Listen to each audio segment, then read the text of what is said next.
Sir प्रणाम, मैं हूं हिमांशु द्विवेदी और स्वागत है आपका हमारी खास पेशकश चर्चा में। किसान आंदोलन के बाद शायद पहली बार एनडीए या नरेंद्र मोदी सरकार को एक ऐसे जन आंदोलन का सामना करना पड़ रहा है जिसने सड़कों से लेकर संसद तक राजनीति का तापमान बढ़ा दिया है। एक बार फिर देश की राजधानी दिल्ली सुर्खियों में, एक बार फिर संसद के भीतर गतिरोध है, एक बार फिर सड़कों पर प्रदर्शन है और एक बार फिर सवाल केवल सरकार के फैसले का नहीं बल्कि सरकार की विश्वसनीयता का भी उठ रहा है। इस बुरे घटनाक्रम की शुरुआत किसी राजनीतिक दल ने नहीं की। किसान आंदोलन की तरह इस बार भी शुरुआत व्यवस्था से असंतुष्ट लोगों ने की। इस बार वे किसान नहीं बल्कि छात्र और उनके परिवार हैं। लेकिन जैसे जैसे आंदोलन आगे बढ़ा, राजनीति भी उसके साथ चल पड़ी। राहुल गांधी सड़कों पर उतरे, उनकी गिरफ्तारी और विरोध के बाद कांग्रेस देश भर में प्रदर्शन कर रही है। दूसरी ओर भारतीय जनता पार्टी भी मैदान में उतर आई है। भाजपा का आरोप है कि कांग्रेस छात्रों के आंदोलन को राजनीतिक रंग देकर अराजकता फैलाना चाहती है, क्योंकि कांग्रेस का कहना है कि सरकार अपनी जवाबदेही से बचने के लिए विपक्ष पर, यानी अब मुकाबला केवल छात्र बनाम सरकार का नहीं बल्कि सरकार बनाम विपक्ष का है। किसान आंदोलन के समय एक तर्क यह दिया जाता था कि वह पूरे देश का आंदोलन नहीं बल्कि कुछ राज्यों के किसानों का आंदोलन है। लेकिन आज मुद्दा अलग है। नीट केवल एक परीक्षा नहीं है, यह देश के लगभग हर राज्य, हर शहर, हर कस्बे और लाखों परिवारों के आकांक्षाओं से जुड़ा हुआ प्रश्न है। डॉक्टर बनने का सपना किसी एक प्रदेश का सपना नहीं होता, किसी एक बच्चे का सपना नहीं होता, यह लाखों बच्चों के सपनों से जुड़ा हुआ भी है। यही वजह है कि पेपर लीक का आरोप अब केवल परीक्षा की गोपनीयता का प्रश्न नहीं रह गया है। सवाल यह है कि क्या देश का युवा अपनी मेहनत के दम पर प्रतियोगी परीक्षाओं पर भरोसा कर सकता है? क्या व्यवस्था इतनी मजबूत है कि ईमानदार छात्र को यह विश्वास रहे कि उसकी मेहनत का फैसला केवल उसकी प्रतिभा करेगी?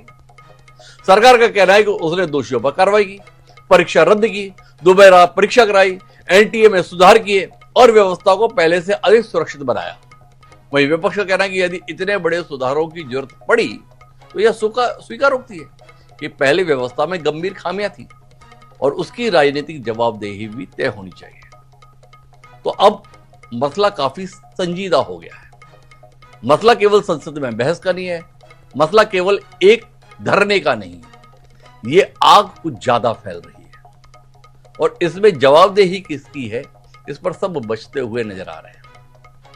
तो आज एक बार फिर हम इस पर बात करेंगे। सोनम वांगचुक, जिनको किसी गिनती में नहीं गिना जा रहा था, अब सरकार उनके सामने जाकर खड़ी हो रही है। सरकार के दो जिम्मेदार मंत्री कल रात सोनम वांगचुक से मिले। जब वो 20 दिन से धरने पर बैठे थे तब ना मिले।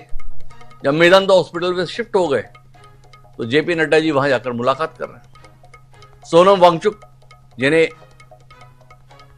अद्वितीय प्रतिभा का धनी माना जाता था, उन्हें अचानक बताया जाने लगा कि वो बहुत ठीक आदमी भी नहीं है, बहुत प्रतिभावान भी नहीं है। पर सोनम वांगचुक अब अनशन तोड़ दें, ये सरकार की अपेक्षा है।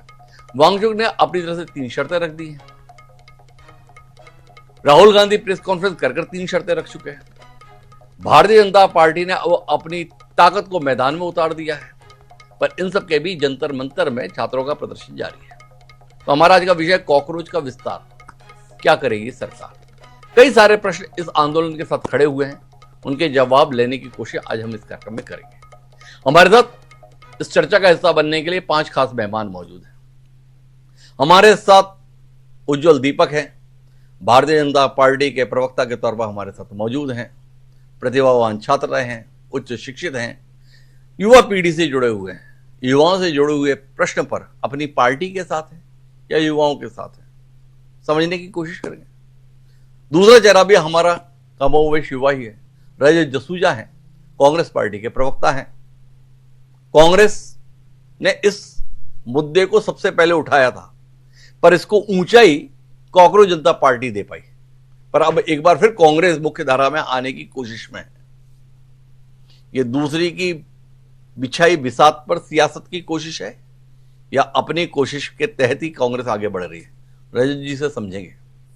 इसके बीच में हमारे साथ यश भारती हैं, समाजवादी पार्टी के प्रवक्ता हैं। अखिलेश यादव लगातार इस मुद्दे पर मुखर है। सपा क्या सोच रही है समझते हैं। मनोज गुप्ता आम आदमी पार्टी के प्रवक्ता हैं। आम आदमी पार्टी से जुड़े रहे कॉकरोच पार्टी के निर्माता। लेकिन आम आदमी पार्टी कल बड़ी नाराज थी भाई। संजय सिंह जी का ट्वीट आया, ये राहुल गांधी किस लिए प्रधानमंत्री निवास के सामने धरने पर बैठ गए, हाईजैक करने की कोशिश कर रहे हैं। क्यों इतनी परेशान हो गई आप, समझेंगे मनोज गुप्ता जी से। और इन सब के बीच तटस्थ राय देने के लिए हमारे वरिष्ठ पत्रकार डॉक्टर रमेश ठाकुर जी, आप सभी का स्वागत है। चर्चा की शुरुआत उज्ज्वल दीपक जी से करेंगे, लेकिन उससे पहले 3 बयानों पर दृष्टि डालेंगे। ये मुद्दा कांग्रेस, समाजवादी पार्टी, बीजेपी का नहीं है। ये मुद्दा युवाओं और छात्र नौजवानों का है। नहीं सुनी जाएगी तो सड़कों पे आएंगे। और जो सरकार ने व्यवहार किया है, इस्तीफा तो क्या है, इस्तीफा तो जब चाहेंगे तब मंत्री ले लेंगे, सदन के बाद ले लेंगे। लेकिन सवाल ये जो छात्रों के साथ व्यवहार हुआ है, उनके हाथ तोड़े, सर तोड़ा, उनके कपड़े फाड़े, क्या बेटियों के कपड़े फाड़ेंगे आप? हम और राहुल जी थे। अध्यक्ष महोदय, हम मजबूरी में गए हैं प्रधानमंत्री के आवास पर। अगर आप सुन लेते हैं यहाँ पर तो हम नहीं जाते। क्या प्रधानमंत्री स्टेटमेंट नहीं दे सकते हैं? युवाओं के लिए आप बाहर बोल सकते हैं, सदन में क्यों नहीं बोल सकते हैं आप? सही है कि पुलिस वाले थोड़ा मतलब मुझे घसीट के ले गए, बट कान में कह रहे थे कि इस सरकार को हटाइए। मैं राजस्थान का हूं, इनको हटाइए। हम सिर्फ वर्दी पहने हैं। दूसरा कह रहा है मैं हरियाणा का हूं, इनको हटाइए। तो that sentiment is there and सच्चाई एवरीबॉडी नोस। ओके, उन बेचारों को मतलब ऑर्डर एक्सेप्ट करना पड़ता है तो वो करने हैं। But even police is not happy about what has happened. Sensible police people feel that this is a crime that has been done to the future of our country. This is a crime that is being done to the people we love. They can see their children in this. Delhi में जारी विरोध प्रदर्शन यह गंभीर चिंता का विषय है और यह अत्यंत दुर्भाग्यपूर्ण है कि हमारे देश के छात्रों और नौजवानों को कुछ लोग अपने राजनीतिक स्वार्थों की पूर्ति के लिए एक राजनीतिक औजार के रूप में इस्तेमाल करने का प्रयास कर रहे हैं। तो उज्ज्वल दीपक जी, देश के नहीं दुनिया के सबसे बड़े राजनीतिक दल के आप प्रवक्ता हैं। कहीं डबल इंजन की, कहीं ट्रिपल इंजन की सरकार आप चला रहे हैं। तो जिस दिल्ली के संदर्भ में राजनाथ सिंह जी जैसा संजीदा राजनीतिक ये स्टेटमेंट दे रहा है कि कुछ लोग उन्हें बहकाने, बहलाने और राजनीति करने का प्रयास कर रहे हैं, तो आप क्या कर रहे थे? छात्र तो 20 दिन से बैठे थे अपने के लिए, आपने तो उस पर कान तक नहीं दिया। जब युवा बढ़ चले तो आपके हाथ पैर कांपने लगे जैसे। अब आप चिल्ला रहे हैं, विपक्ष राजनीति कर रहा है, विपक्ष छात्रों को बहका रहा है। थोड़ा बताएंगे ये अवसर किसने दिया? अगर बहका ही रहा है तो अपनी जिम्मेदारी मानते हैं कि नहीं मानते हैं? कि हमने समय रहते छात्रों की ताकत को नहीं पहचाना, छात्रों के मुद्दों की संजीदगी को नहीं समझा और छात्रों के साथ संवाद के लिए हम समय रहते तैयार नहीं हुए।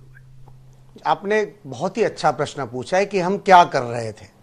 मैं आपको बता दूं हिमांशु जी कि हम एग्जाम करवा रहे थे, री एग्जाम।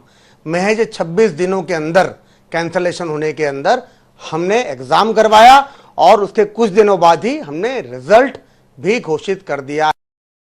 मैं भी एक छात्र रहा हूं, मैंने खूब सारे प्रतियोगी एग्जाम दिए हैं और मैं इस बात का समर्थन करता हूं कि लीक या नौकरी बेचे जाने वाले या प्रतियोगी परीक्षाओं में किसी भी तरह का बायस किसी भी सरकार को नहीं रखना चाहिए।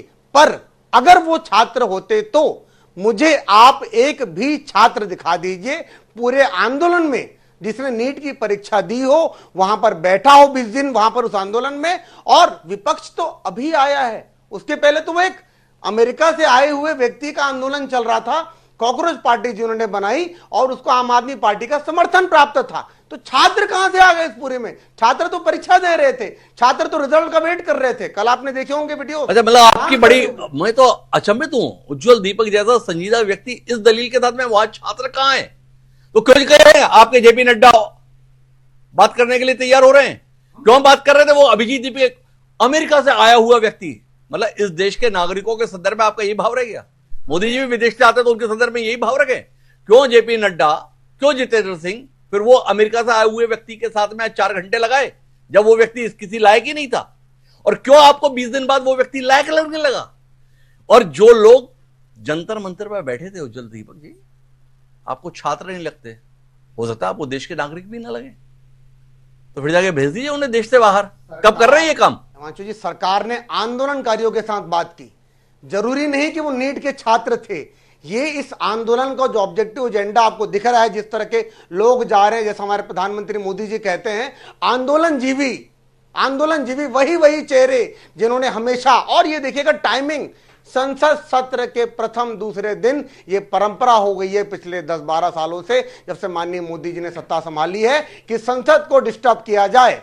और मैंने आपको जवाब दिया है, हमने जिम्मेदारी ली, गलती मानी, लोगों को गिरफ्तार किया, एग्जाम को कैंसिल किया, री एग्जाम कराया और सफलतापूर्वक, देखिए इस एग्जाम में कोई देखो ना देश कितना एहसान रहे आपका। हमने जिम्मेदारी मानी, आप तो शुरुआत में इंकार करते रहे, कोई परीक्षा लीक नहीं हुई। 5 दिन तक जब लगातार मीडिया में खबरें आई, प्रमाण आए, सबूत आए, तब जाकर मन मारकर आप तैयार हुए। घटना तो 2024 में भी हुई थी, कुल 1,500 लोगों की पुनः परीक्षा कराकर आपने अपनी औपचारिकता पूरी कर ली थी। लीक तो आप 2024 में भी करा चुके थे, और बड़े दावे के साथ, दमदारी के साथ कह रहा हूं हमने अपनी गलती मानी। ये गलती पे शर्मिंदा होना है या गलती पर उत्साहित होना है उज्जवल दीपक जी? आपको याद होगा छत्तीसगढ़ में पीएससी घोटाला हुआ था, पूरे 5 साल सरकार ने इस घटना को माना ही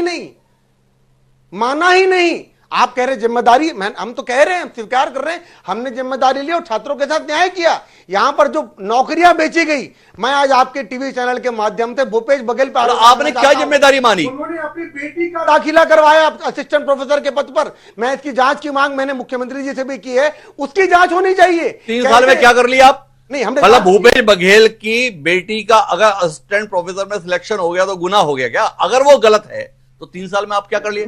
दूसरा उज्जवल जी, जेल के अंदर हैं, परीक्षा नियंत्रक जेल के अंदर हैं, जिन्होंने अपने बेटे बेटियों को नौकरी दी, उनकी जांच चल रही है। माफ कीजिएगा उज्जवल जी, सरकार बदल गई तो पिछली सरकार से जुड़े हुए लोग जेल चले गए।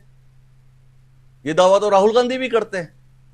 सरकार बदल जाने दीजिए, जितने लोग हैं वो सब जेल में दिखेंगे सरकार बदलने पर। अभी अपन मुद्दे पर रहते हैं। क्या इस बात पर शर्मिंदगी है? क्या इस बात पर लज्जा है? क्या इस बात पर आत्मग्लानि है कि 12 साल सत्ता रहने के बाद नीट जैसी परीक्षा के संदर्भ में हम एक लीक प्रूफ व्यवस्था कायम कर पाने में नाकाम रहे? और अगर नाकाम रहे तो क्या इसके लिए किसी जिम्मेदार व्यक्ति के ऊपर सख्त कार्रवाई होती हुई दिखाई दी? क्यों छात्र, क्यों इस देश से जुड़े हुए लोग इस मुद्दे को लेकर सड़क पर उतरने के लिए मजबूर हुए? उज्जवल जी, आपकी दलील। अगर राजनीतिक एजेंडा नहीं होता, वहां भगवान श्री राम का नाम नहीं लिया जाता, हिंदू मुस्लिम नहीं किया जाता, प्रधानमंत्री मोदी को गंदी गंदी भद्दी गालियां नहीं दी जाती, ऐसे लोगों द्वारा जो आंदोलन जीवी हैं, और उस पर फिर राहुल गांधी जी का कूदना 20 दिन की छुट्टी मनाने के बाद, तब हमें जरूर होता। पर ऐसा कुछ नहीं हुआ। मेरे पास लिस्ट है हिमांशु जी, 2004 से 14 तक 10 एग्जाम्स या तो कैंसिल किए गए, या तो उनपे पेपर लीक हुआ, या उनमें जालसाजी की बातें, ये सब मनमोहन सिंह जी के कार्यकाल में सरकारों में हुई। क्या बात है, क्या दलील है उज्जवल दीपक? भारतीय, एक मिनट, क्या दलील है उज्जवल दीपक की? अरे 2004 से 2014 के बीच में 10 पेपर लीक हुए थे, पर भाई आपको तो लाई इसलिए थे ना। उस सरकार के कामकाज से नाखुश होकर ही जनता बदलाव लेकर आई थी, और बदलाव भी एक तरफा नहीं। नरेंद्र मोदी के कृतित्व और व्यक्तित्व पर भरोसा करते हुए 3 दशक के बाद इस देश की जनता ने एक पार्टी के प्रति स्पष्ट भरोसा जनादेश के रूप में व्यक्त किया था, और उसकी परिणति नीट एग्जाम के संदर्भ में जो निकल कर आई, उसके संदर्भ में उज्जवल दीपक का कहना है तो क्या हो गया? दोबारा करा दो दी, रिजल्ट भी घोषित तो कर दिया, तो चलते हैं रजत जसूजा जी के पास। भाई आपके नेतृत्व में जब सरकार थी तब तो आप 10-10 बार परीक्षा के पेपर लीक करा चुके थे रजत जी। और आप देखो ना उज्जवल दीपक जी की पार्टी को, उनके द्वारा चलाई जा रही सरकार को हो गया लीक, कोई बात नहीं, 3 हफ्ते के अंदर का एग्जाम करा दिया, रिजल्ट भी घोषित कर दिया। जो बच्चे एग्जाम दे रहे थे वो फिर से एग्जाम दे लिए, सिलेक्ट हो गए। वो थोड़े आंदोलन कर रहे हैं, आंदोलन कोई और कर रहे हैं। उसके बीच में आप रोटियां सेकने क्यों पहुंच गए? हिमांशु जी, मुझे लगा था कि आपके सवाल पे उज्जवल दीपक जी का एक अच्छा जवाब आएगा, लेकिन जैसे ही मुंह खोला झूठ बोले कि आपने पूछा कि छात्रों से मिलने में इतनी देरी क्यों कर दी। उन्होंने कहा कि हम रीनीट करा रहे थे, फिर से पेपर करा रहे थे। उज्जवल दीपक जी को या तो जानकारी नहीं है, या तो ऐसा जानकारी नहीं होने का एहसास दिला रहे हैं। रीनीट का एग्जाम कब हुआ? 21 जून 2026 को। सोनम वांगचुक हंगर स्ट्राइक पे कब बैठे? 28 जून 2026 को। 20 दिन लग गया भारतीय जनता पार्टी को और देश के शासन को उन लोगों से बात करने में और डायलॉग बनाने में। हमारा शासन था 12वें दिन 13वें दिन से हम लोगों ने अन्ना हजारे के साथ डायलॉग बनाने की कोशिश की थी और लोगों के स्वास्थ्य की पहले प्राथमिकता यह थी कि वहां पे जो लोग हंगर स्ट्राइक पे हैं वो लोग स्वास्थ्य को लेके। दूसरी बात, उज्जवल दीपक जी ने कहा कि 2004 से 14 तक इतने पेपर लीक हुए। मैं उज्जवल दीपक जी से बड़ी विनम्रता से कहता हूं और इस बात को एक्सेप्ट भी करता हूं कि 2014 में देश की जनता ने कांग्रेस पार्टी को वोट नहीं दिया और इसी कारण भारतीय जनता पार्टी शासन में आई। उज्जवल दीपक जी अभी आपके साथ स्टूडियो पे बैठे हैं, वहां बैठ के कह दीजिए 2029 में और 2028 में जब चुनाव होगा तब आप हमको वोट मत दीजिएगा भारतीय जनता पार्टी को, हम लोग नीट का एग्जाम नहीं करा पाए थे। कह पाएंगे क्या? मतलब ये दलील देना कि उस समय पेपर लीक हो गया इसलिए हमारे समय में लीक हो गया। उज्जवल दीपक जी क्यों धर्मेंद्र प्रधान के इस्तीफे से बच रहे हैं? साफ इतने दिन धरना नहीं चलता, इतने दिन वहां पे सेशन में संसद में इतने दिन तमाशा नहीं होता। अरे देश के बच्चों के ऊपर पैलेट गन चला रहे हो, आंख फोड़ने वाली मशीन, आंख फोड़ने वाले गन से आप उन लोगों के ऊपर, देश के छात्रों के ऊपर गन चला रहे हो, लाठी चला रहे हो। जो पुलिस वाले हैं वो सादे बिना ड्रेस में बिना बैज के इस तरीके से मार रहे। हिमांशु जी, मैं तो बहुत विनम्रता से कहता हूं और बड़ी संजीदगी से कहता हूं, आप आज का अखबार उठा के देख लीजिए। उज्जवल दीपक लोग तो मेरे ख्याल से अखबार पढ़ते नहीं होंगे, वो लोग तो अपने ही प्रोपेगेंडा में रहते हैं। एक बच्ची वेंटिलेटर पे है, क्यों? क्योंकि वो अपना अधिकार मांग रही थी। और यहां पे स्टूडियो पे बैठ के कहते हैं कि 10 साल पहले पेपर लीक हो गया तो हमारे समय में हो गया तो कौन सी बड़ी बात हो गई। उज्जवल दीपक जी, बताइए ना कि धर्मेंद्र प्रधान का इस्तीफा कब होगा, बताइए ना कि इस देश के छात्रों को न्याय कब मिलेगा, बताइए ना कि कब हम लोग एक अच्छी व्यवस्था लेके आएंगे जो हमारे पास इतिहास में अरे मेरे को एक बात बताइए, जितना पैसा इस देश के पूरे एजुकेशन बजट का है उतना ही पैसा इस देश के बच्चे जो लोग एग्जाम पे अपीयर होते हैं खर्चा करते हैं, तो ये कहां का न्याय है? नहीं, न्याय तो ठीक है रजत जी, पर आपने पूछा बताइए ना, तो बताने के लिए सरकार तैयार तो है। संसद में चर्चा करने के लिए सरकार तैयार है, आपका उस चर्चा से इंकार है। संसद तो होती ही चर्चा के लिए है ना, क्यों आपके नेता इस चर्चा से भाग रहे हैं?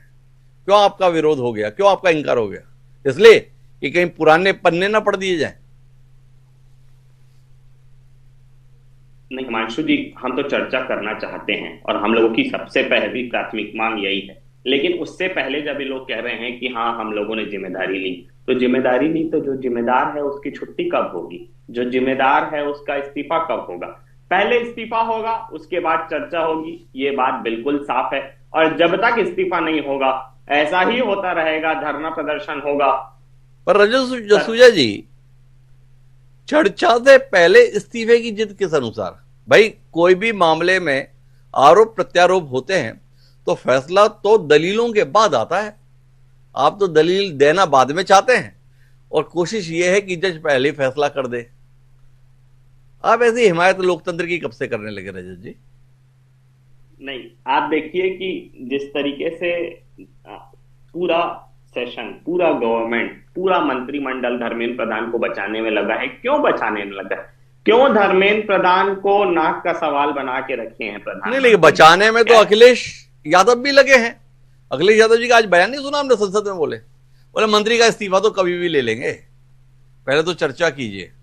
राहुल गांधी बोल रहे हैं पहले इस्तीफा दीजिए फिर चर्चा कीजिए। किसकी बात माने देश? जनता पार्टी 12 साल के इतिहास में बता दीजिए ना कौन कौन जिम्मेदार लोगों का इस्तीफा हुआ था।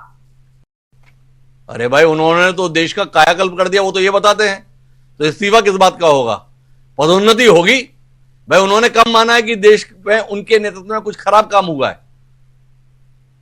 किसको कहते हैं? मैन्युफैक्चरिंग सेक्टर में हमारा जो जीडीपी का जो रेशो है वो खत्म हो गया, एंटरप्रेन्योरशिप में हमारा जो काम है वो खत्म हो गया, कॉर्पोरेट जॉब्स खत्म हो गई, पब्लिक सेक्टर की सारी जो सुविधाएं हैं वो खत्म हो गई। ये कायाकल्प है क्या?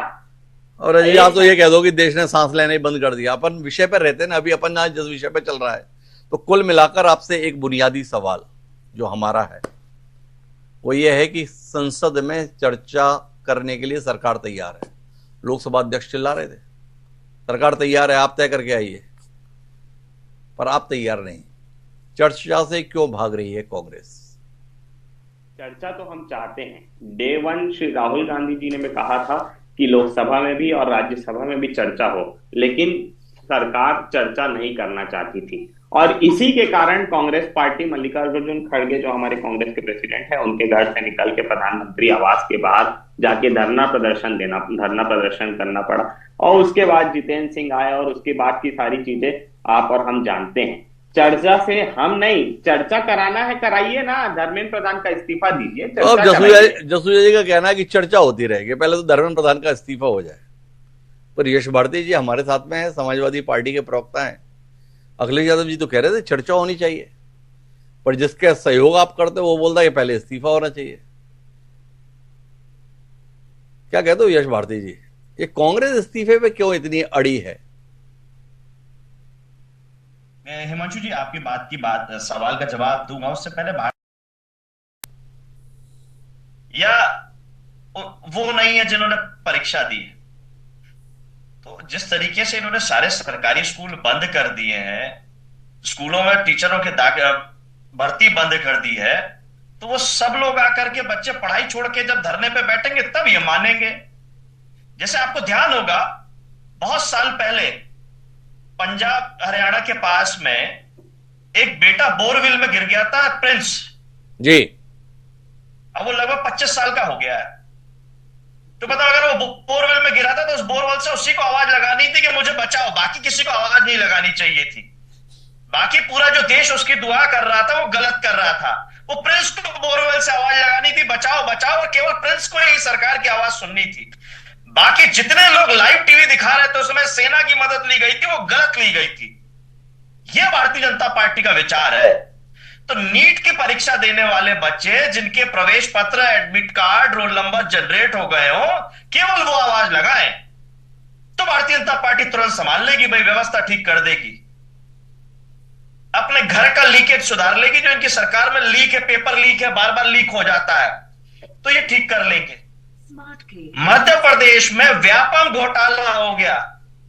व्यापम उस एजेंसी का नाम था जो प्रवेश परीक्षा लेती थी, उसका 3 बार नाम बदल दिया, लेकिन कारनामा वही हो रहा है भारतीय जनता पार्टी की सरकार में। डिजिटली एग्जाम लेने लगे, लेकिन भारतीय जनता पार्टी के समर्थित या भारतीय जनता पार्टी के विधायकों के जो कॉलेज है वहां नकल होने लगी। लेकिन माफ कीजिएगा उज्जवल जी, भारतीय जनता पार्टी के प्रवक्ता, मैंने एग्जाम नहीं दिया तो आपकी तरफ से मैं तो बोल ही नहीं सकता। मुझे पहले परीक्षा देने जाना पड़ेगा, एडमिट कार्ड दिखाना पड़ेगा। जैसे आप नागरिकता पूछते हो, जैसे शंकराचार्य जी से पूछते हो, बताओ शंकराचार्य हो तभी बात करेंगे, तभी सनातन पे बात करना, तभी धर्म पे बात करना। वैसे विचार है भारतीय जनता पार्टी के, और यही वो काम कर रहे हैं।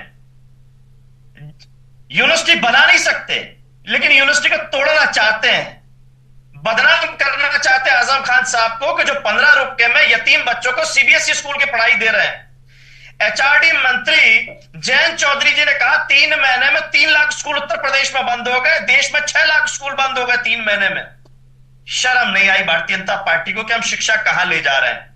लेकिन रामपुर में आजम खान साहब ने बनाई है, मुस्लिम है ना, यूनिवर्सिटी चलाओगे, पंचर जोड़ो, भाजपा का राज है। मोदी जी भले कहते हो कि एक हाथ में कुरान एक हाथ में कंप्यूटर होना चाहिए, लेकिन एक आधुनिक कैसा मदरसा बता दीजिए जो भारतीय जनता पार्टी ने 12 साल में बनाया हो। आप बर्बाद कर देना चाहते हो देश को, लेकिन बनाने का कोई काम नहीं बता पाओगे। अटल बिहारी वाजपेयी जी आपके पितृ पुरुष है, कोई बेहतरीन यूनिवर्सिटी बनाई है ना देश में, गर्व करेगा देश के, कोई यूनिवर्सिटी बनाई है हमारी सरकार ने। लेकिन जहां आपकी सरकार वहां लीकेज। हिंदू हृदय सम्राट योगी जी, हर परीक्षा लीक, चढ़ावे में लीक, मंदिर निर्माण में लीक, इतने लीक भैया, ये तो और इतनी कड़क बातें। जेल में जाएंगे, जहन्नुम में जाएंगे। कौन जाएंगे जेल में, जहन्नुम में? बच्चे जिनको आप वेंटिलेटर में भेज रहे हैं, जो अपने हक अधिकार की बात कर रहे हैं, तो आप उनसे प्रमाण पत्र मांग रहे हैं। थोड़ी लज्जा थोड़ी शर्म आती है तो बात अलग है। बाकी आपके मोदी जी की डिग्री दुनिया ने देखी, स्मृति ईरानी जी की डिग्री दुनिया ने देखी है, और मंत्री बनाया उनका एफिडेविट बोलते हैं, वो एफिडेविट भी देखा है। ये योग्यवान जो लोग आप बना रहे हैं, जो जनप्रतिनिधि के रूप में आप सुशोभित कर रहे हैं, ये दुनिया देख रही है। डॉक्टर हिमांशु जी ने जो सवाल पूछा था, त्याग पत्र हो या सदन में सवाल हो, जिम्मेदारी तो सरकार को लेनी पड़ेगी। अटल बिहारी जी राजधर्म की बात सिखा के गए थे गुजरात में, लेकिन गुजरात से केंद्र में आ गए, लेकिन राजधर्म नहीं सीख पाए। इनसे पूछिए वो राजधर्म कब सीखेंगे, कब निभाएंगे। हम चर्चा भी कर लेंगे, इस्तीफा भी ले लेंगे। पर एक बात बताओ यश जी, इतने स्थापित दल आप, कांग्रेस तो सबसे पुराना स्थापित दल, पर किसानों के मुद्दे पर तो कृषि संगठनों को आकर लड़ाई लड़नी पड़ी। छात्रों का विषय आया तो सुप्रीम कोर्ट के मुख्य न्यायाधीश की एक जनरल टिप्पणी के आधार पर अस्तित्व में आई नवगठित पार्टी, उसने ये आंदोलन खड़ा कर दिया। ये जितने भी पुराने राजनीतिक दल हैं, इनके प्रति जनता का भरोसा क्यों नहीं है? राहुल गांधी ने बहुत कोशिश की पर मुद्दा बना नहीं।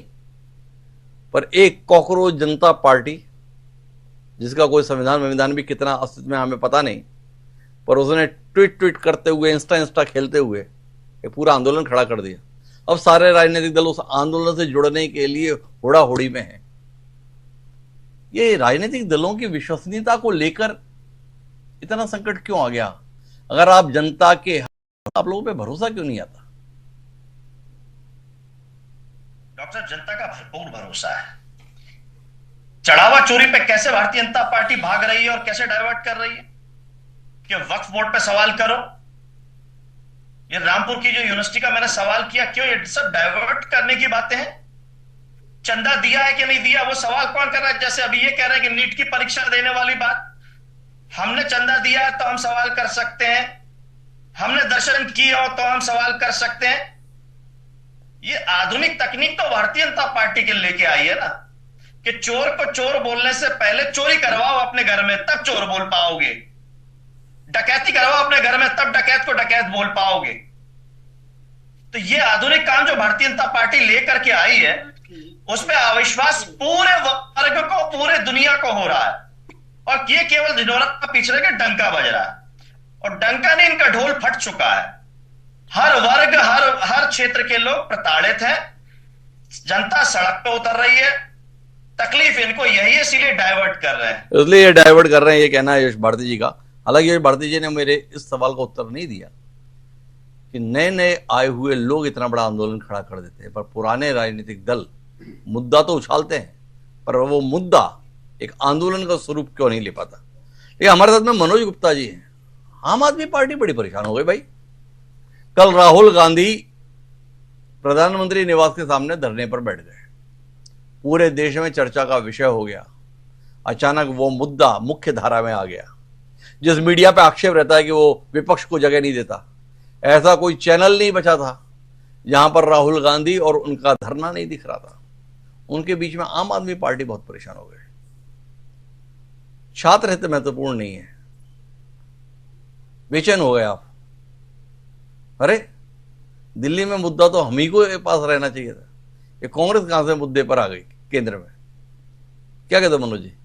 छात्र नहीं, राजनीति महत्वपूर्ण है।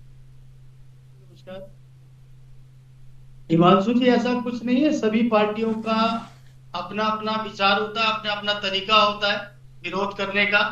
और हम आम आदमी पार्टी की बात करें तो जिस दिन से ये छात्र और छात्राओं के लिए जो शिक्षा मंत्री जी का इस्तीफा मांगने की जब से बात चली, लगभग 1 महीने पहले जंतर मंतर पर शांतिपूर्ण तरीके से जो वहां पर प्रदर्शन चल रहा था, जिसके अंदर सोनम वांगचुक जी और अभिजीत दीपके जी, जिन्होंने अनशन भी रखा। और आपने देखा पिछले 17-18 तारीख को दिल्ली कमिश्नर को अचानक चेंज किया, और अचानक अनुराग जी आए और उन्होंने क्या किया, सुबह सुबह चद्दर देके भेजा विदाउट वर्दी के अंदर, और सोनम वांगचुक को उठा के वहां से देके गए और उनको गाली गलौज भी करी और धमकाया भी और बच्चों को पीटा भी। लेकिन मैं सिर्फ ये पूछना चाहता हूं, मैं बात नहीं करना चाहता, जिस मुद्दे पे आप मेरे से करना चाह रहे हैं मैं उसका बता रहा हूँ। 1 महीने से भारतीय जनता पार्टी के किसी भी लीडर को क्यों नहीं सुध ली उन्होंने कि सोनम जी वहां पर अनशन पर बैठे हुए हैं, या दीपके जी बैठे हैं, या हजारों की तादाद में छात्रा वहां पर आए हुए हैं, छात्राएं आए हुए हैं, दिन रात वहां बैठे हुए हैं भूखे प्यासे। लेकिन एक भी दिन उन्होंने उनकी सुध नहीं ली। अब अचानक क्या हुआ, उनको उठा लिया अस्पताल में लेके और अस्पताल में भी नजरबंद कर दिया वांगचुक जी को। और उसके बाद जो कि 2-3 दिन पहले ही कहा गया था कि हम शांतिपूर्ण ढंग से, क्योंकि जंतर मंतर पर भारतीय जनता पार्टी का कोई भी लीडर इस बात को सुनने को तैयार नहीं है, क्योंकि उनको तो लगता है कि जो भी वो काम करते हैं वो अच्छा काम करते हैं, चाहे वो चंदा चोरी में करें, चाहे लोग बेरोजगार में करें, चाहे महंगाई के रूप में करें, चाहे किसान का आंदोलन दबाने की बात करें। तो उन्होंने सोचा ये आंदोलन भी हम दबा देंगे, इसीलिए इनको फिक्र ही नहीं है किसी की। इसीलिए जंतर मंतर से शांतिपूर्ण तरीके से 20 तारीख को छात्र छात्राएं सभी लोग अपना ज्ञापन देने, अपनी आवाज को बुलंद करने और अपनी आवाज को सुनाने के लिए संसद भवन तक जा रहे थे। लेकिन आपने देखा होगा हर मीडिया में आज की डेट में जो कुछ चैनल हैं जो नहीं दिखा रहे हैं, वो अभी भी अपना गोदी मीडिया वाला काम कर, लेकिन सोशल मीडिया पे आप देखेंगे इतना विरोध हो रहा है, इतना आक्रोश है लोगों के अंदर। जिन लोगों ने आप देखा बिगर वर्दी के वहां पर लोग थे जिन्होंने बच्चियों को मारा है, पीटा है, कील लगी हुई लाठियों से मारे, बम के गोले बच्चों पे दागे, कपड़े फाड़े, बच्चियों के गालियां दिए, घसीटा गया। अरे शर्म करो बीजेपी वालों, यहाँ तो आपको बैठने का अधिकार ही नहीं है, आप गोल गोल बातें कर रहे हो। आज की डेट में जो देश के अंदर जो चल रहा है उसके ऊपर आप बात करो, उसके ऊपर जवाब दो। अच्छा एक बात बताओ मनोज जी, इस बात में बड़ी बात हो रही है, बच्चों के साथ ऐसा व्यवहार किया गया, प्रदर्शनकारियों पर लाठियां चलाई, आंसू गैस के गोले। अब ये बताओ, अगर व्यक्तियों का समूह, प्रदर्शनकारियों का समूह संसद भवन में दाखिल होने की कोशिश करेगा तो क्या किया जाएगा? कोई भी सरकार रहे, प्रदर्शन अगर पंजाब विधानसभा के बाहर होता है तब क्या करते हो? गुलदस्ते लेके खड़ा करते हो? कांग्रेस की जहां पे सरकारें रही वहां पर प्रदर्शन के दौरान क्या होता है हमने देखा। यहां पे छत्तीसगढ़ विधानसभा के बाहर प्रदर्शन था, कांग्रेस की सरकार ने पुलिस फोर्स लगा के तैनात कर दी। जब प्रदर्शनकारी आते हैं तो उस प्रदर्शन को रोकने के लिए इन्हीं तरीकों का इस्तेमाल लगातार होता है। ये पहली बार हुआ क्या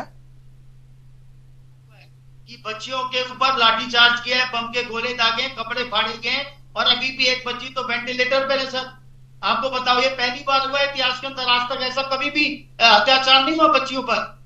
ठीक है, डराते थे, थोड़ा समझाते थे, थोड़ा सा प्रेशर भी दिखाते थे, पर जो कल 20 तारीख को आज तक नहीं हुआ। अगर आपको इतना डर था तो महीना हो गया, 1 महीने से वहां पर वो बैठे हुए थे, तो आपने सुध क्यों नहीं? तो मुझे ये बताओ मनोज जी, हमने कार्यक्रम की शुरुआत में राहुल गांधी जी का बयान दिखाया था, तो राहुल गांधी जी तो पुलिस वालों की बड़ी तारीफ कर रहे थे। पुलिस वाले कह रहे थे कि वो बस आपके लिए कर रहे हैं, पर हम चाहते ये हैं।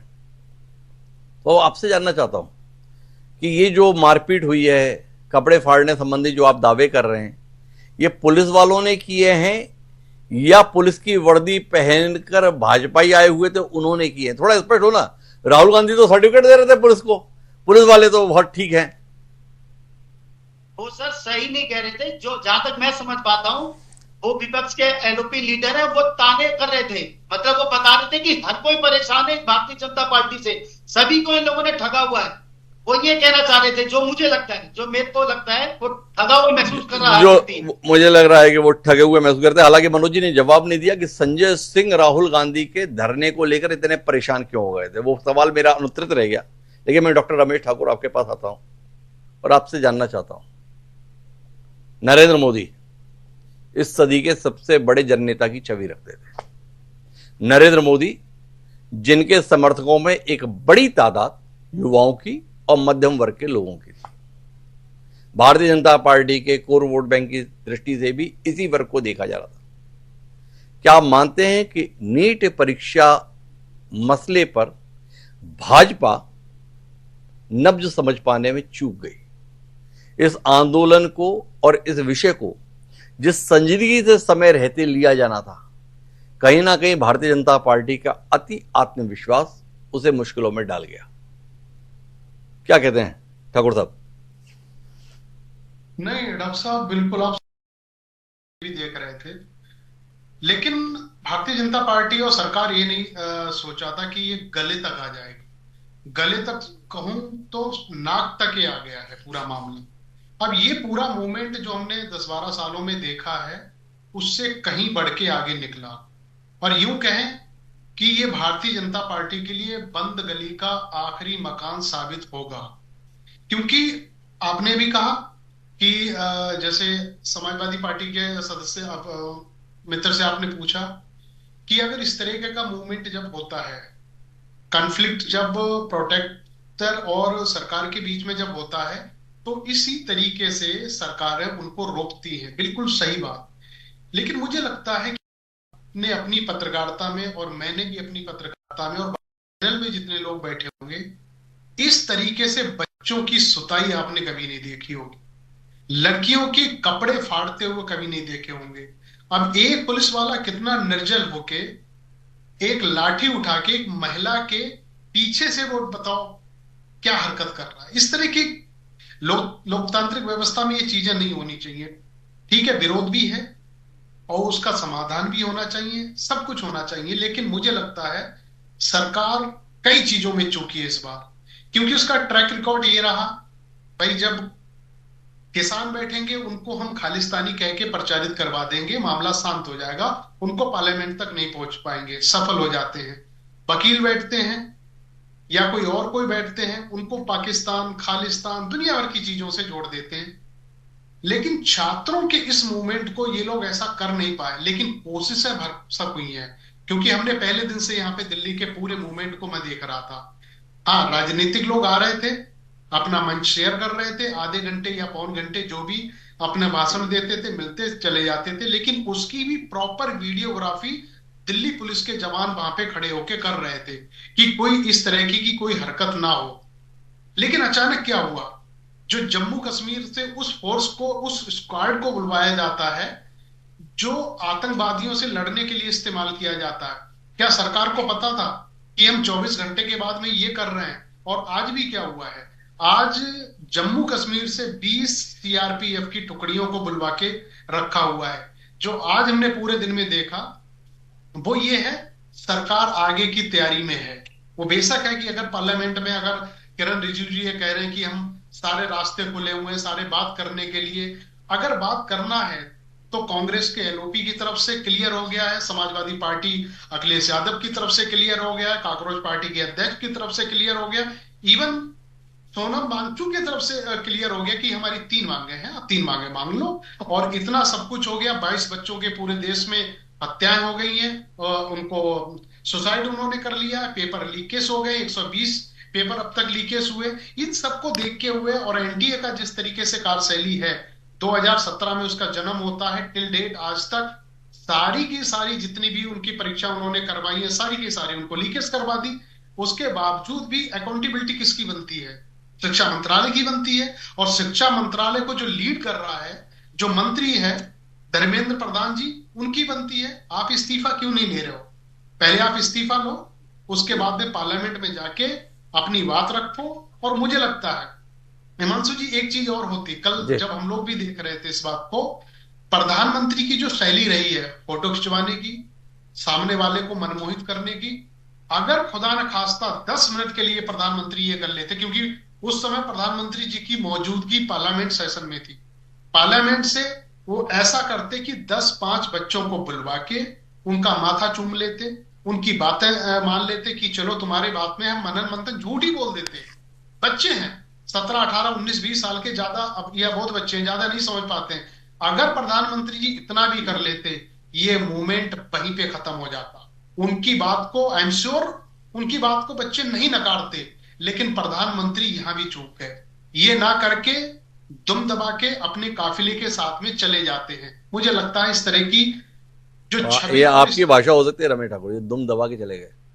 इस देश का प्रधानमंत्री इतना कमजोर नहीं है उसे दुम दबा के जाना पड़े। माफ कीजिएगा, आपने किस भाव में ये बात कही है मुझे नहीं पता, लेकिन नरेंद्र मोदी के संदर्भ में या इस देश के कोई भी प्रधानमंत्री के संदर्भ में इस भाषा को कम से कम मैं अपने कार्यक्रम में स्वीकार नहीं करता। माफी चाहूंगा ठाकुर साहब, लेकिन मैं उज्जवल दीपक जी आपके पास आता हूं। ये कब तक कोशिश करते रहोगे कि जो भी आवाज लोकतंत्र में अगर आपकी व्यवस्था या आपकी सरकार के खिलाफ उठे तो उस आवाज को अनसुना ही नहीं करेंगे, उसे आवाज उठाने का अधिकार ही नहीं है, यह साबित करने की कोशिश करेंगे। सरकार पर उठने वाला हर सवाल हम देश के खिलाफ सवाल बना देंगे, ये कोशिश कब तक करते रहोगे? शुरुआत यहां से करते हो आप अपनी बातचीत की। छात्र ही नहीं है, जितनी खबरें आई नीट की परीक्षा रद्द होने के चलते, मानसिक अवसाद और दबाव के चलते बच्चों ने आत्महत्या कर ली। उनको भी इंकार करते हो उज्जवल दीपक, वो बच्चे ही नहीं थे, वो खबरें झूठी थी, उनके अभिभावक झूठे थे, वो तो अपने इश्क विश्क में पढ़ के आत्महत्या कर लिए, खामखाम में नीट के साथ जोड़ दिए। क्या कहते हो उज्जवल दीपक जी, इस दलील के साथ कब सामने आओगे? हिमांशु जी, मैंने सबकी बातें सुनी और बड़ा आश्चर्य हुआ कि यूपी में लोगों को प्रदर्शन के दौरान गोली मारने वाली सरकार के प्रवक्ता आज बच्चों के प्रति इतना सहानुभूति प्रकट कर रहे हैं। पंजाब में आंगनबाड़ी कर्मचारियों को पीट पीट के मारने वाली सरकार के प्रवक्ता, आम आदमी पार्टी के प्रवक्ता आज सहानुभूति प्रकट कर रहे हैं। छत्तीसगढ़ में हमारी अखिल भारतीय विद्यार्थी परिषद की बहनों को बाल पकड़कर मारने, आपके पास फोटोग्राफ्स होंगे, वीडियो होंगे, मेरे पास भी हैं, मैं दिखा सकता हूं, वो प्रवक्ता आज ऐसी बातें कर रहे हैं। हमें अच्छा लगता है और मैं फिर कहूंगा, नहीं रुकिए उज्जवल दीपक, माफ कीजिएगा उज्जवल दीपक, ये 3 उदाहरण देकर क्या अपनी बात को जांच कर रहे हो जो दिल्ली में किए? उन बच्चों के साथ जो मारपीट हुई है वो दृश्य पूरे के पूरे दिखाई दे रहे हैं, तो आपका कहना क्या है? किस दलील के साथ जाते हो उज्जवल दीपक जी कि भारतीय जनता पार्टी के खिलाफ किसी को भी आवाज उठाने का अधिकार नहीं है देश में? सिर्फ बच्चों के साथ मारपीट हुई कि बच्चों ने पेपर स्प्रे डाला और पुलिस वालों को मारा, वो वीडियो क्यों नहीं दिखाते हिमांशु जी आप? क्या पुलिस पे हमला नहीं हुआ? क्या पुलिस पे पत्थर नहीं फेंके गए? क्या मॉब लिंचिंग नहीं हुई? क्या मीडिया वालों को नहीं मारा जा रहा है वहां पर? मैं यही कह रहा हूं, वो छात्र नहीं है। क्या आपने लहराते हुए कुछ लोगों को नहीं देखा, तलवार लहराते वहां पर? वो दृश्य कौन दिखाएगा? क्या वो इस देश के नागरिक नहीं है? क्या वो सरकारी नागरिक नहीं है? अच्छा, तो फिर जाके मीडिया कर्मी यहाँ के नागरिक नहीं है? उज्जवल दीपक, अगर ऐसा ही है, बाहर से आए हुए लोग ही नागरिक हैं देश के। बहुत बढ़िया देश देखे। उज्जवल दीपक उन आंदोलनकारियों को जी हम पर भी पानी बरसाए गए हैं, हम पर भी अश्रु गैस के गोले दागे गए, हम तो कंप्लेन नहीं कर रहे हैं, हम तो बोल रहे हैं जहां पर भीड़ ऐसी वो करेगी, पुलिस अपना काम करेगी। अगर वो कनॉट प्लेस पे घुर के लोगों को मारपीट करते जैसा अमेरिका में होता है, देखिए इस देश का विपक्ष चुनाव में हार चुका है लोकतांत्रिक ढंग से, तो बांग्लादेश और श्रीलंका और नेपाल की कॉपी करने की कोशिश की जा रही है कि छात्र संसद भवन में घुस जाएं, आंदोलनकारी घुस जाएं, प्रधानमंत्री कार्यालय में घुस जाएं, वहां पर बिस्तर में बैठ जाएं, लेट जाएं। आप श्रीलंका और नेपाल में देखा है, क्या यही चाहती है आगे विपक्ष? एक लोकतांत्रिक तरीके से चुनी गई सरकार को इस तरीके से क्या सत्ता पलट करना चाहती है विपक्षी पार्टियां? ये राजनीतिक मुद्दा है, ये छात्रों का मुद्दा नहीं रह गया। आप सोनम वांगचुक जी जो कर रहे थे, हमने बिल्कुल विरोध नहीं किया, हमने बिल्कुल प्रदर्शन होने दिया, कोई पुलिस नहीं गई वहां पर, शांति से प्रदर्शन चल रहा था, सारे लोग समर्थन कर रहे थे, आम आदमी पार्टी के लोग खाना खिला रहे थे, विदेशों से फंडिंग आ रही थी, कांग्रेस पीछे से सपोर्ट कर रही थी, भीम चंद्रशेखर जी वहां पर जा रहे थे, हमने किसी को नहीं रोका, किसी को नहीं मारा। जब भीड़ उग्र हुई, जब वो संसद भवन की ओर जाने लग गई, आप देख चुके संसद भवन, अरे माफ करो उज्जवल दीपक, संसद जी में एक बार पेपर स्प्रे छड़का जा चुका है, एक बार आतंकवादी हमला हुआ है कांग्रेस सरकार में, दीपक जी, दीपक जी, उसका जवाब कौन देगा? आप ही देंगे, और आप ही देंगे कि सोनम वांगचुक के संदर्भ में जो इतनी बड़ी बड़ी बातें कर रहे हो, सुबह तड़के चादर लेकर भेज दिए, उस समय तो कोई प्रदर्शन शुरू नहीं हुआ था, कौन उठाकर ले गया सोनम वांगचुक को? ले जाएगा, हॉस्पिटल ले जाएगा उनको। बहुत बढ़िया। अगर उनको कुछ हो जाता तो यहीं पर हम आप चीख चीख के और ये प्रवक्ता लोग चीख चीख के बोल रहे होते कि क्या हो गया, उनकी देख रेख नहीं की गई, उनको मनाने की कोशिश की गई, सोनम वार्ता की कोशिश की गई, जब सारी चीजें फेल हो गई तब उनको उठाया गया वहां से और हॉस्पिटल में एडमिट कराया गया। क्या बुरा किया सरकार ने? उज्जवल दीपक जी का कहना है कि हमने बातचीत की कोशिश की, तो आराम से धैर्यपूर्वक उज्जवल दीपक थोड़ा बताएं कि सोनम वांगचुक से बातचीत करने के लिए उन्हें धरने से उठाने से पहले सरकार के कौन कौन से मंत्री जंतर मंतर पहुंचे थे, देश देख रहा है। कई तरीकों से कम्युनिकेशन की कोशिश की गई। अरे बताइए ना, बताइए ना। प्रधानमंत्री जी ने कल भी स्टेटमेंट दिया कि नीट करने वाले पाप के भागीदार हैं। हम लगातार इस विषय पे कार्रवाई कर रहे हैं। विपक्ष इसको राजनीतिक मुद्दा बना रहा है, बिना कोई सूचना दिए, बिना परमिशन लिए एक अति संवेदनशील क्षेत्र में धोखे से पहुंचकर धरना प्रदर्शन करना सुरक्षा की दृष्टि से ठीक नहीं है। पंजाब में आप देख चुके हैं माननीय प्रधानमंत्री जी के साथ क्या हुआ था, तो देश की सुरक्षा पहले है। और अगर कुछ आंदोलनकारी अगर इस देश की सुरक्षा को अपने हाथ में लेना चाहते हैं, हमारी सरकारें बर्दाश्त नहीं करेगी। तो कुल मिलाकर उज्जवल दीपक जी के पास इसका कोई जवाब नहीं रहा। बोल रहे थे जी। राहुल गांधी से बात करने की कोशिश की गई, उनकी बात मानी गई, उनको बोला गया कि संसद में नीट के फैसले पे हम चर्चा करने को तैयार हैं, तो उन्होंने दूसरी शर्त रख दी, तीसरी शर्त रख दी। उनको सिर्फ राजनीति करना था, छुट्टी मना के आए थे, कुछ काम धाम था नहीं, राजनीति को गंभीरता से ले रहा राहुल गांधी, मेरा ये मानना है। और छात्रों के साथ हम हमेशा खड़े हैं। मैं खुद एक छात्र रहा हूं, कॉम्पिटिटिव एग्जाम दिया, पीसी जो एक्सपोज हमने किया यहाँ पर छत्तीसगढ़ में, कभी हमने पुलिस वालों को नहीं मारा, कभी सरकारी संपत्ति को नुकसान नहीं पहुंचाया, कभी पेपर स्प्रे नहीं मारा। और वो वेंटिलेटर पर जिस बच्ची की बात कर रहे हैं, क्या उम्र है उसकी बताइए, 12 साल की उम्र है, वो क्या कर रही थी वहां पर नाबालिग छात्रा, किसके साथ है, किसके भड़कावे पे, क्यों भगवान राम को गाली बकी जा रही है उस मंच से, क्यों अल्लाह का नाम लिया जा रहा है वहां पर, क्या क्या हो रहा है वहां पे, क्यों धार्मिक बन गया ये आंदोलन। उज्जवल दीपक, थोड़ा अपनी आवाज को नीचे रखो, ये राजनीति का मंच और सार्वजनिक सभा नहीं है, स्टूडियो है, बचा के रखो, आगे बहुत काम आएगी। और इसमें राम और रहीम करने की जरूरत नहीं है, हर विषय पर राम जी को लाने की जरूरत नहीं है, कोई राम को गाली नहीं दे रहा।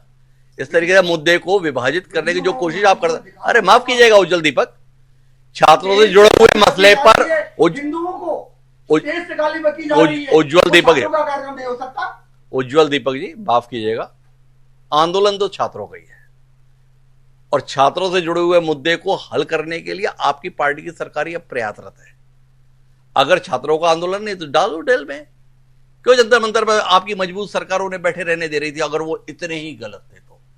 और मैं रजनीश जसूजा जी के पास आऊंगा आखिरी दौर की बातचीत के लिए। उस जसूजा जी जानना चाहूंगा, क्या अब संसद के संदर्भ में संवाद की जगह जिद ही चलेगी आपकी? भाई संसद तो चर्चा की जगह, सरकार चर्चा के लिए तैयार, लोकसभा अध्यक्ष ने यह सूचना विपक्ष को दे दी, अब आप इस जिद पर अड़ गए कि नहीं नहीं पहले इस्तीफा ही चाहिए, तो क्या माने, अब 2028 में ही संसद चलेगी, क्योंकि इस्तीफा होगा नहीं इसलिए संवाद होगा नहीं। तो कुल मिलाकर संवाद से इतना भाग क्यों रहे हैं आपके नेता, इसके संदर्भ में उत्तर चाहिए। हिमांशु जी, आपके सवाल पे आऊं, लेकिन इससे पहले जो आपके शो की जो गरिमा रही है, आपके शो का जो ट्रेडिशन रहा है, और उसको उज्जवल दीपक जी जो ताड़ ताड़ कर रहे थे, मैं उसके लिए कहता हूं और मैं उनके लिए ताली बजाता हूं। उज्जवल दीपक जी, आपने अपने आप को एक्सपोज कर दिया, आपने छात्रों को आंदोलनजीवी कह दिया, आपने छात्रों को हिंदू और मुसलमान में बांटने का काम किया। आपको जब जवाबदेही, आपने मान तो लिया ना कि पेपर लीक हुआ है, तो पेपर लीक जिसकी वजह से हुआ है उसका जो हेड है उसका इस्तीफा करा लो और फिर चर्चा करा लो। इसमें क्या समस्या है? समस्या क्या है मैं समझ नहीं पा रहा हूं। उज्जवल दीपक जी बार बार इधर की बात, उधर की बात, वहां की बात, यहां की बात, छत्तीसगढ़ की बात, एबीवीपी की बात, अरे देश के छात्रों की बात कब करोगे? क्या समस्या है? दूसरी बात, ये कह रहे थे कि मैं छात्र रहा हूं। मैं ये समझता हूं कि हिमांशु जी, मैं आपके इजाजत से कहता हूं और जितने प्रवक्ता साथी यहां बैठे हैं, हम लोग रोज छात्र हैं, और आप अपने आप को उज्जवल दीपक जी छात्र के माध्यम से अलग कर रहे हो, छात्र की श्रेणी से अलग कर रहे हो। मैं आपको एक बात बता देता हूं, जब जब साथ हमारा ना होगा, भंवर में रहोगे और किनारा भी नहीं रहेगा। आपको सिर्फ एक बात से बता देता हूं कि क्या समस्या है धर्मेंद्र प्रधान के इस्तीफा से। आप कह रहे हैं कि जवाबदारी हो गई, जिम्मेदारी ले ली, तो जो जिम्मेदार है उसको सजा कब मिलेगी? समस्या क्या है धर्मेंद्र प्रधान के इस्तीफे नहीं, समस्या क्या है? एक मिनट रजत जी, देश तय करेगा ना जिम्मेदारी किसकी, देश जानेगा ना कि जिम्मेदार कौन, कैसे जानेगा? इसी के लिए इस देश में लोकतांत्रिक व्यवस्था में सबसे बड़ी पंचायत संसद है। संसद में चर्चा के संदर्भ में सहमति आई है, उस सहमति से भागने की कोशिश अब विपक्ष कर रहा है।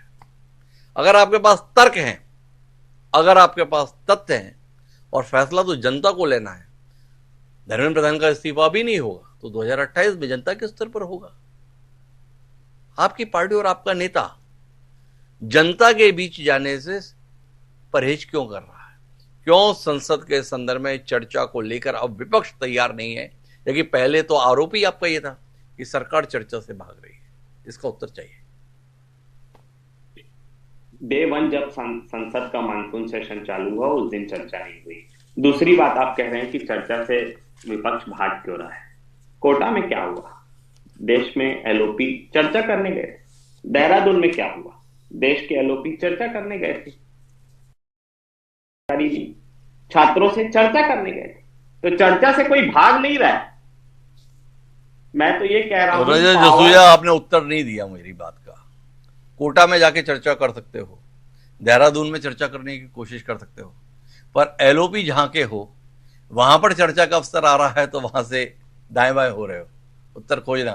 पर मैं यश जी के पास आना चाहता हूं। और यश भारती जी, अखिलेश यादव का स्टैंड दूसरा था, तो अब आपसे जानना चाहता हूं, क्या विपक्षी एकता का अभाव संसद में चर्चा का वातावरण नहीं बनने देगा, या आपका मानना है कांग्रेस को चर्चा के संदर्भ में परहेज नहीं करना चाहिए और कल संसद में चर्चा के माध्यम से इस मुद्दे पर स्थिति देश की जनता के सम्मुख स्पष्ट होनी चाहिए कि कौन कहां खड़ा है, किस तरीके से खड़ा है? देखिए डॉक्टर हिमांशु जी, अगर कांग्रेस पार्टी का कुछ अलग मत है और समाजवादी पार्टी का कुछ अलग मत है, लेकिन सरकार का मत स्पष्ट होना चाहिए कि बच्चों के भविष्य के साथ खिलवाड़ नहीं हो। उसको अपना स्टैंड लेना पड़ेगा। कांग्रेस पार्टी को कांग्रेस को जवाब देना है, समाजवादी पार्टी का जवाब उसको समाजवादी पार्टी को देना है।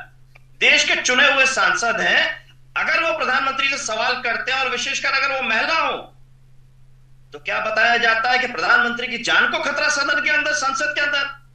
आपने सवाल पूछा था बाहर कि सदन के अंदर क्या घुस करके हमला करेंगे, लेकिन सांसद जो मौजूद है अगर प्रधानमंत्री से सवाल करें तो क्या बताया जाता है कि प्रधानमंत्री की जान को खतरा है।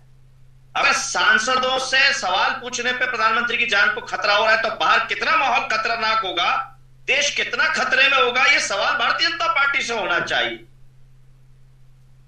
और ये बात कर रहे हैं बातचीत का दौर नहीं किया, इसीलिए तो आंदोलन बढ़ता गया। सोनम वांगचुक जी को आपने अस्पताल में भर्ती कराया, अरेस्ट किया, नहीं किया, लेकिन उनकी पत्नी को मिलने नहीं दिया आपने। और आप कह रहे हैं उनके स्वास्थ्य की चिंता कर रहे थे। ऐसी चिंता के पति पत्नी को अलग कर दिया आपने। कितना नाटक करेंगे झूठ छुपाने के लिए, देश से कितना झूठ बोलेगी भारतीय जनता पार्टी। नहीं, वो तो ठीक है यश जी, पर अब मुद्दे पर आते हैं ना। संसद में संवाद के माध्यम से समाधान की कोशिश होनी चाहिए या इसका फैसला सड़क पर ही होगा, संसद से कोई उम्मीद नहीं है? डॉक्टर हिमांशु जी, सड़क और सदन दोनों सवाल की जगह है। सड़क पे भी आम आदमी सवाल करता है, उस आम आदमी का चुना हुआ सांसद सदन में सवाल करेगा। जब सड़क पे जवाब नहीं मिल रहा तो जवाब वहां भी देना है और सदन में भी जवाब देना है। यह सरकार को तय करना है। अरे भाई, सरकार तो तय कर चुकी ना, संसद में चर्चा चाहती है सरकार। विपक्ष की मांग पर सरकार ने आज सहमति दे दी। यश भारती जी, अब गोल गोल घुमाने की जगह सीधे बताओ ना, संसद में कल चर्चा होनी चाहिए नहीं होनी चाहिए? सरकार सकारात्मक काम करे, कुछ दिखाए कि वो कुछ करेगी। ये राम रहीम जैसे अभी उदाहरण यहां भारतीय जनता पार्टी के नेता ने किया, अगर सदन में भी यही करना है उसको, तो ऐसी अर्थ है। तो कुल मिला के यश भारती जी की बातचीत से समझ में ऐसा आ रहा है कि वो अब संसद में चर्चा के इच्छुक नहीं है। जब तक सरकार तैयार नहीं थी तभी तक विपक्ष इच्छुक था। सरकार तैयार हुई, विपक्ष अनिच्छुक हो गया। तो पूछ लेते आम आदमी पार्टी के प्रवक्ता हमारे साथ मौजूद है, उनका क्या रुख है? जी यश जी, कुछ संशोधन करना चाहिए हमारे निष्कर्ष के संदर्भ में? नहीं, मैं वही बात कह रहा हूं, जब सरकार सकारात्मक नहीं है, भारतीय जनता पार्टी के वक्ता सकारात्मक नहीं है, अभी भी आरोप प्रत्यारोप की बात कर रहे हैं कि विपक्ष जो है वो राजनीति कर रहा है। ये राजनीति का उद्देश्य क्या है? जनता की अब यश भारती जी जो बात कर रहे हैं, भाई संसद तो इसी की जगह है, आपकी बात मानने की जगह थोड़ी है, अपनी बात रखने की जगह। फैसला तो देश की जनता करती है ना। पर मैं मनोज जी से जानना चाहूंगा कि वो क्या चाहेंगे, कल संसद में चर्चा या संसद का गतिरोध? हिमांशु जी, जब ये प्रदर्शन शुरू हुआ जंतर मंतर पे और पूरे देश के छात्र और छात्राएं जितने भी बच्चे, उन्होंने इस प्रदर्शन में हिस्सा लिया। पहले दिन से उनकी मांग क्या रही है कि इतने पेपर लीक हो चुके हैं, इतने बच्चे लोगों ने अपनी जान को कुर्बान कर दी है, आत्महत्या कर ली है, लाखों रुपया माँ बाप का खर्च हो चुका है खून पसीने का। सिर्फ एक ही डिमांड कि धर्मेंद्र प्रधान जो शिक्षा मंत्री है, जो उस लायक नहीं है, वो अपना इस्तीफा दे। ये पिछले 1 महीने से चल रहा है, चल तो पहले से रहा है, लेकिन 1 महीने से ये प्रदर्शन चल रहा है। अगर सरकार को चर्चा करनी थी तो जो अभी हमारे वरिष्ठ पत्रकार जी हैं, उन्होंने भी इस बात को बोला है, रमेश जी ने, कि आप जंतर मंतर पर जाकर उन बच्चों से, सोनम वांगचुक जी से 4 दिन बाद, 5 दिन बाद, 2 दिन बाद जब वो अनशन पर बैठे हुए थे, तो आप वहां चर्चा कर लेते हैं कि ठीक है जी हम इस्तीफा दे लेते हैं, आप अपना बताओ जी आपकी क्या है। आज जब पूरा देश के बच्चे, उनके माँ बाप सब जग गए हैं, जब वो रोड पर आ गए हैं, तब आप कह रहे हैं कि संसद में चर्चा कर लेते हैं। आप चर्चा का बहाना लगा के गोलमोल खेलना चाहते हैं, क्योंकि हर बार इस सरकार को, भारतीय जनता पार्टी को देखा है ये गोलमोल जवाब देने में बहुत माहिर है। अभी अयोध्या में राम मंदिर में चोरी हुई, इन्होंने एसआईटी के नाम पर छोटे छोटे जो लोग थे उनको गिरफ्तार करा दिया, और बड़े बड़े अपने शांति से बैठे हुए जो कि इन्हीं के अपने आरएसएस के लोग हैं, बीएचपी के लोग हैं, बीजेपी के लोग हैं, उनको क्या सजा मिली। इसी प्रकार इस मामले में भी ये धर्मेंद्र प्रधान को बचा रहे हैं, और उसकी जगह छोटे मोटे जो अफसर वगैरह हैं उनको ये खींच के ले आएंगे, उनको खींच कर ले आएंगे। कुल मिला के आम आदमी पार्टी का मानना है कि सरकार कुल मिला के बहकाने और बहलाने की कोशिश कर रही है। तो आखिरी टिप्पणी के लिए रमेश जी आपके पास में आता हूं, और कुल मिला के समाधान के संदर्भ में क्या देखते हैं? संवाद से समाधान निकलेगा या समाधान के लिए इस्तीफा ही दरकार होगा? नहीं, समाधान तो संवाद से ही होगा। जब तक कन्वर्सेशन नहीं होगी और सही तरीके से नहीं होगी, तो मुझे लग रहा है हिमांशु जी कोई भी बीच का रास्ता निकलने वाला नहीं है। इस्तीफा भी हो जाएगा, भाई उनके जगह पे किसी और को दे दिया जाएगा, मंत्रालय तो उसी से धरने पे चलेगा। अब ये तो है नहीं भाई उसके साथ में एनटीए के जो अध्यक्ष है जोशी साहब वो भी हट जाएंगे, एनटीए खत्म हो जाएगी। भाई मुझे तो लगता है कि एनटीए को ब्लैकलिस्ट करना चाहिए और हाथ खींच लेने चाहिए। और मुझे लगता है हिमांशु जी इसमें भारतीय जनता पार्टी को इस पूरे मूवमेंट्स के बीच में बड़ा फायदा हुआ है, क्योंकि सदी का सबसे बड़ा, अगर मुझे जहां तक अगर देखा जाए, मुद्दा था जो चंदा चोरी का, वो दब गया। वो जो आग लगी थी उस पे पानी जरूर पड़ गया है। और सबसे बड़ी बात है, एक चीज इन्होंने और कही है, भाई हम बात करेंगे। आज भी इनका एक दल इनसे मिला है लोकसभा अध्यक्ष ओम बिरला जी से कि हम लोग बात करने के लिए तैयार हैं, लेकिन ऐसा ना हो जो पुराने मुद्दों पे भी आपने कहा था बात करने के लिए, और आप संसद में खड़े होके किसी से भी मनोहर कहानियां जो आप सुनवाने लगते हो, वो नहीं होनी चाहिए। पॉइंट टू पॉइंट बात होनी चाहिए, हम जो कहेंगे उस पर जवाब मिलना चाहिए। तो इस बात के लिए मुझे लगता है कि विपक्षी जितने भी दल हैं सारे एक मंच पे आ गए हैं शाम तक, और हो सकता है कि कल तक बात बन भी जाए, और सरकार भी जिस तरीके से उन्होंने कहा कि हम बात करेंगे, और इनको भी बड़ा दिल दिखाना चाहिए, इनको भी बड़ा दिल दिखाना चाहिए। तो कुल मिला के मुद्दे पर अगर हम आए तो परीक्षा के पेपर लीक होना एक संजीदा विषय, छात्रों के साथ हुआ व्यवहार वह भी संजीदा विषय, पर कुल मिला के समाधान कैसे? एक लोकतांत्रिक व्यवस्था में समाधान सड़क से निकलेगा या संवाद के माध्यम से संसद से निकलेगा? एक परिपक्व लोकतंत्र में संसद की अहमियत है। उम्मीद करते हैं कि इस घटनाक्रम की समाप्ति संसद में सार्थक बहस के तौर पर होगी। सोनम वांगचुक ने यही इच्छा जताई है, संसद में चर्चा हो और सार्थक चर्चा हो। इस सार्थक चर्चा की अपेक्षा है। आरोप प्रत्यारोप के स्थान पर अगर विकसित भारत बनाने के संकल्प को ध्यान में रखते हुए सभी राजनीतिक दल सार्वजनिक चर्चा करेंगे तो शायद समाधान की कोई उम्मीद जगेगी। जिम्मेदार लोग अपनी जिम्मेदारी लें, दोषियों पर कार्रवाई हो और वास्तविक दोषियों पर कार्रवाई हो, ना कि निचले स्तर के 2-4 लोगों को निपटा कर ये आई वॉश करने की कोशिशों की देखो हमने कार्रवाई कर दी। ये अपेक्षा इस समय समाज की है। क्या समाज की अपेक्षाओं को सरकार स्वीकार करेगी, ये देखने का विषय है। हम निगाह बना आज के लिए इतना ही। आप सभी मेहमानों का बहुत बहुत धन्यवाद हमारे साथ इस चर्चा का हिस्सा बनने के लिए।